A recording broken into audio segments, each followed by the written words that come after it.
interviewed someone very special to my heart. This video is about helping you cope with this huge pain of losing someone very dear to you. Please listen and take the advice of this incredible woman that I'm so blessed to call my aunt. 20-some years ago, we lost our daughter Michelle, and it was a tragic accident, and I have to say that I very rarely talk about it because the pain is still so great. Michelle was just about 20 when she had a car accident with her sister, and Carrie was spared, but Michelle was taken.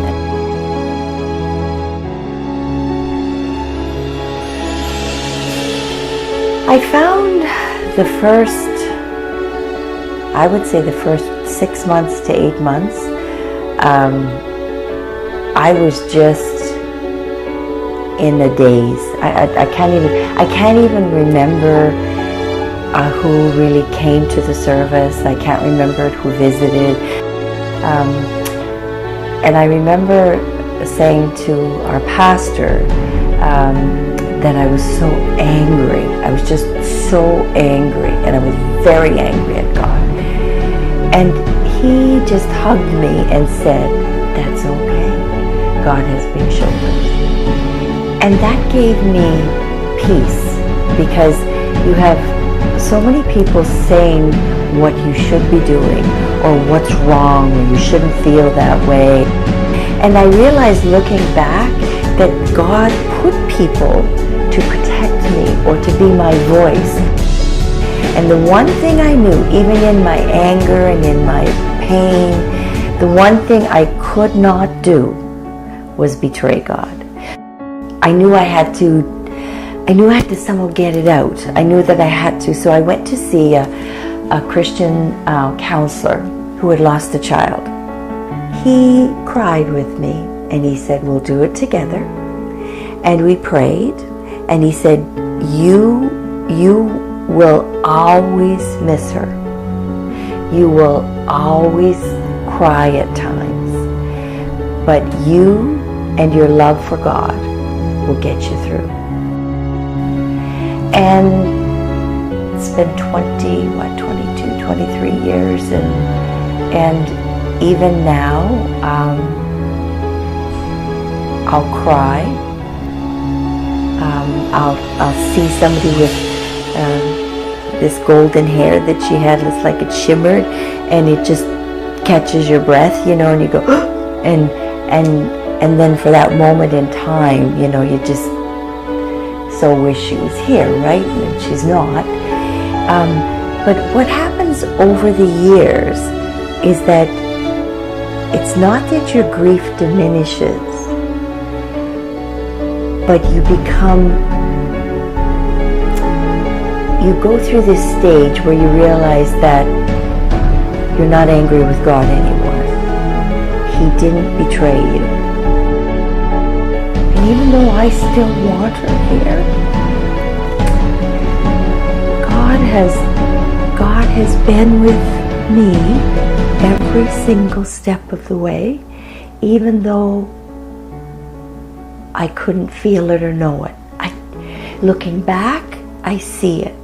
So all of a sudden, what begins to happen is you begin to feel again. Like your heart feels like stone. And then my 2 grandchildren were born, and I got joy back again. I thought, whoa, I can feel my heart again, and so, but God gives it to you when you're ready. And my husband, I love what he says. He says, honey, when we go to bed at night, and we go to sleep, if we wake up in the morning, that's another day for Carrie.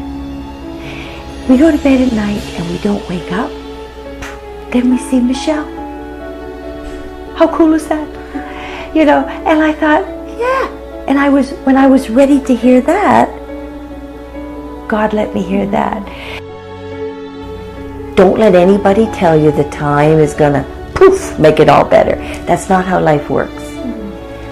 But here's the kicker. When you've got God, He's holding your hand, He's holding your body, He's holding your heart, He's holding your mouth, He's holding everything. You don't see it at the time, but when you look back, He was there to catch me every time I was going to fall. And He used people. He used Christians and non-Christians to hold me up. It was awesome. As I've become stronger, I now can see how He uses me to help others. I woke up about 3 o'clock in the morning, and there was a word that said, God's defining moments. Just write that down. And I did. God's defining moments. And that's what I spoke on. God's defining moments. You see, there are many moments in my life where God defined what I had to do and where I had to go. And I wasn't just defined by losing my daughter. I was defined by many things. He said, make Michelle a part of your story. She's not your whole story. I thought, you know what, God? You're right. So I can do that. So I talked about God's defining moment, and Michelle was a part of my story. I didn't, or God didn't allow me to define myself by her loss.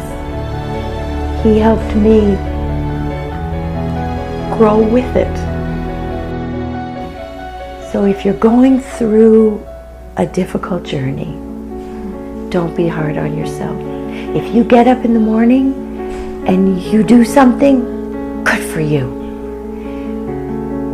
But find a mentor. Find somebody who's lost somebody, who loves the Lord, who won't judge you. And what they will offer you is hope. They will offer you hope because you're going to see that loved one again. And they'll offer you hope because there is joy. And they'll offer you hope because even when you're crying on one hand, because you miss her or him beyond anything else, you're smiling on the other.